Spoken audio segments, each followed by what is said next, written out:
क्या मोदी सरकार से हो गई सबसे बड़ी गलती? यूजीसी के नए नियमों से मचा हड़कंप, बहुत गुस्से में है सवर्ण छात्र। सवर्णों में गुस्सा, लोग भर रहे हैं हुंकार, लेकिन क्या सच में सवर्णों के लिए खतरा है? जानिए यूजीसी की असली सच्चाई। जो लोग सवर्ण हैं, क्या उनको अब रहने नहीं दिया जाएगा? जो लोग सवर्ण हैं, क्या उनकी बर्बादी की कहानी लिख दी गई है? जो लोग सवर्ण हैं, उनके बच्चों का भविष्य क्या अंधकार में डाल दिया गया है? क्या सवर्णों के साथ अब तक का सबसे बुरा बर्ताव कर दिया गया है? बीते कुछ दिनों से लगातार इसी बात पर चर्चा हो रही है। सवाल एक ही है कि आखिरकार सरकार कर क्या रही है? बात तो कही जा रही है समानता की, लेकिन यूजीसी की असली सच्चाई आपके होश उड़ा देगी। क्या सच में इसकी वजह से सवर्णों के काले दिन शुरू होने वाले हैं? क्या कुछ नया नियम लाया गया है? इसके फायदे क्या हैं और नुकसान क्या है? सब कुछ हम इस डिबेट में समझने की कोशिश करेंगे। नमस्कार, आप देख रहे हैं ना उत्तर प्रदेश और मैं हूं आपके साथ आशीष शुक्ला। एक नया बवाल, एक ऐसा बवाल जिस पर सवर्णों का खून खौल रहा है। कह रहे हैं कि भाई प्रधानमंत्री नरेंद्र मोदी को हमने इतनी शिद्दत के साथ संसद में बिठाया, प्रधानमंत्री बनाया, योगी आदित्यनाथ को हमने मुख्यमंत्री बनाया। बीजेपी के ऊपर एक ठप्पा लगा रहता है कि ये सवर्णों की पार्टी है। सालों तक अटल बिहारी वाजपेयी जी जैसे लोग रहे, लाल कृष्ण आडवाणी ने पार्टी को संभाला, बनाया। प्रधानमंत्री नरेंद्र मोदी, अमित शाह फिलहाल इस पार्टी को चला रहे हैं। बड़े अच्छे फैसले सरकार की तरफ से होते हैं, लेकिन कुछ फैसले ऐसे होते हैं जिन पर विवाद अपने आप खड़ा हो जाता है और उसी फैसले में एक और फैसला शामिल हुआ है, नाम है यूजीसी कानून में कुछ बदलाव। ये बदलाव जब हुए तो पूरा देश उबल रहा है, खासकर सवर्ण इस दर्द को महसूस कर रहे हैं और कह रहे हैं कि भाई क्या सवर्णों को खत्म कर दिया जाएगा? सवाल यह है कि इस कानून के बनने के फायदे क्या हैं, नुकसान क्या हैं और क्या वाकई में सवर्णों के खिलाफ कोई साजिश है? सरकार इसको लेकर आई है, इसके मायने कितने बड़े हैं? क्या सच में भेदभाव खत्म करने की बात कह के इस कानून को लाने की बात कही गई, नियम लाने की बात कही गई, तो क्या सच में इसके जरिए भेदभाव खत्म होगा? इन सब बातों पर हम चर्चा करेंगे। हमारे साथ में प्रवीण जी हैं, का बहुत बहुत स्वागत है सर। प्रवीण जी, मैं आपसे शुरू करूंगा। इस कानून को आप किस नजरिए से देखते हैं? किस तरीके से इस पूरे नियम, जो नया नियम आया है यूजीसी का, इसको किस नजरिए से देखते हैं? पहली बात तो सभी को मैं प्रणाम करूंगा जो भी दर्शक आपके देख रहे हैं। और जी। इस कानून पे जो मेरी अपनी राय है, जो मैं कहना चाहता हूँ वो ये है कि ये कानून ऐसा नहीं है कि पहली बार लाया गया है। 2012 में ही मतलब ये कानून बना था, उसी में संशोधन करके उसको और विस्तारित किया गया है। अब इसमें ओबीसी वर्ग को भी शामिल कर लिया गया है। ओबीसी वर्ग भी एससी एसटी और दलित, एससी एसटी, महिला, विकलांगों के साथ अब ओबीसी वर्ग भी शिकायत अपनी दर्ज करा सकता है कि मेरे साथ जातीय भेदभाव, लिंग, स्थान या किसी तरीके का भेदभाव किया गया है। उसमें अब ओबीसी वर्ग को शामिल कर लिया गया है। दूसरा, इस कानून को थोड़ा स्ट्रिक्ट बनाया गया है। अभी तक ये सारा मामला इंटरनल होता था, अब ये मतलब इस पे वैधानिक कार्यवाही भी की जा सकेगी। इसके विरोध का जो कारण मुझे समझ में आ रहा है वो एक है कि एससी एसटी कानून को भी इसी समानता के अधिकार को बढ़ाने के लिए प्लस डिस्क्रिमिनेशन को कम करने के लिए समाज में लाया गया था। लेकिन उस एससी एसटी एक्ट को, एससी एसटी कानून को लोगों ने एक हथियार के तौर पर इस्तेमाल किया पूरे सवर्ण समाज के साथ। इसका दंश सवर्ण समाज झेल रहा है। फर्जी रहे हैं। 90% जो शिकायतें रही हैं एससी एसटी वाले में, करीब करीब 90% फर्जी रही हैं। विवाद इसी बात पे है। 90 नहीं, आंकड़ा कुछ और है। आंकड़ा कुछ और है जी, आंकड़ा कुछ और है। 90% ये परसेंटेज 95% के आसपास में है।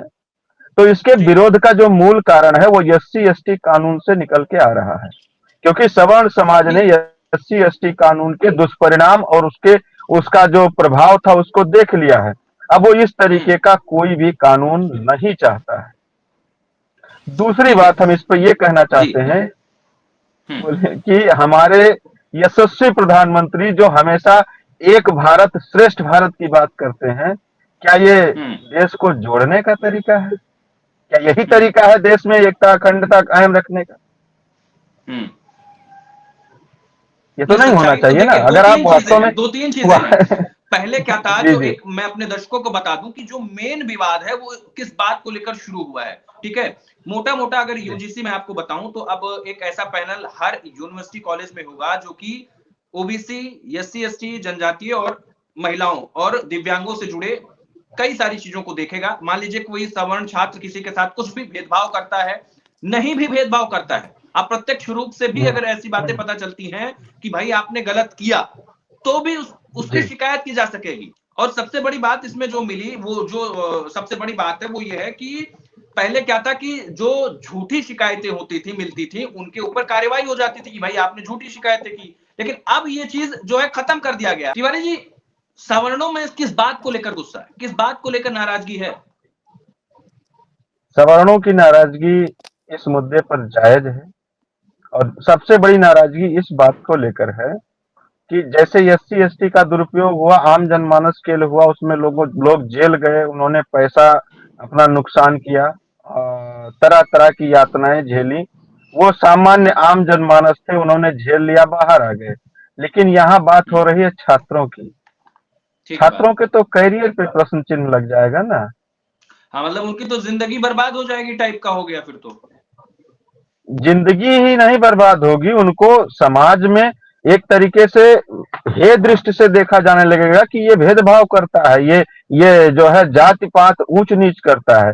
जिस यूनिवर्सिटी में सभी समान रूप से जाते थे, पढ़ते थे, सभी सबके दोस्त होते थे, चाहे वो एससी हो, एसटी हो, बीसी हो, मुस्लिम हो, हिंदू हो, ब्राह्मण हो, ठाकुर हो, सब पढ़ते थे, आराम से पढ़ते थे। वहां आपने ये क्या कर दिया है? ये तमाशा फैलाने की आवश्यकता क्या थी आपको? सवर्ण समाज में जो नाराजगी है कितने हद तक जायज मानते हैं? क्योंकि बात तो ये सरकार कह रही है कि हम समानता के लिए ले आए हैं। सरकार का साफ एक शब्दों में कहना है कि हम समानता चाहते हैं इसलिए ऐसा कर रहे हैं। बकवास की समानता चाहते हैं, बकवास करना चाहते हैं सिर्फ अपना। जिस देश का प्रधानमंत्री एक तरफ तो कहता हो एक भारत श्रेष्ठ भारत, हमारे 150 करोड़ भारतीय, वही प्रधानमंत्री संसद में खड़े होकर कहता है कि मैं पिछड़े समुदाय से आता हूं। किस बात की समानता दिखाना चाह रहे हैं? कौन तब आपकी समानता कहाँ चली जाती है? आप स्वयं को हिंदू भी तो बता सकते हैं। आप वहां संसद में खड़े होकर कहते हैं कि मैं एक पिछड़े समुदाय से आता हूं, इसलिए लोग मुझे नफरत करते हैं। भेदभाव तो आप संसद में खड़े होकर कर रहे हैं। तो कहने का मतलब ये दिखावा है, दिखावा मानते हैं। ये केवल दिखावा है, केवल दिखावा, दिखावे से बढ़ के कुछ नहीं है। ये अपना समाज में फूट पड़ेगी इसकी वजह से। भारतीय जनता पार्टी अपने नए वोट बैंक के तलाश में सवर्णों के साथ अत्याचार पे अत्याचार किए जा रही, इसको कहने से मुझे कोई परहेज नहीं है। ठीक है तिवारी जी, ओवरऑल सरकार का दावा यही है कि भाई हम इसलिए ऐसा लेके आए हैं, ये नियम हमने इसलिए बनाया है 2012 का था, उस कानून में बदलाव किया गया कि हम सीधे तौर पर चीजें चाहते हैं कि समाज में वैमनस्यता खत्म हो, निष्पक्षता आ जाए। एक लाइन में बताइए, क्या इससे वाकई में समाज में बदलाव संभव है या द्वेष बढ़ेगा? इससे सिर्फ द्वेष बढ़ेगा। जो चीज मजबूत होगी वो होगी भारतीय जनता पार्टी के वोट बैंक की नीति। उसके अगली बार सरकार बनाने की संभावनाएं बढ़ेंगी, इसके अलावा कुछ नहीं होगा। ठीक है, बहुत बहुत शुक्रिया आपका, थैंक यू सो मच।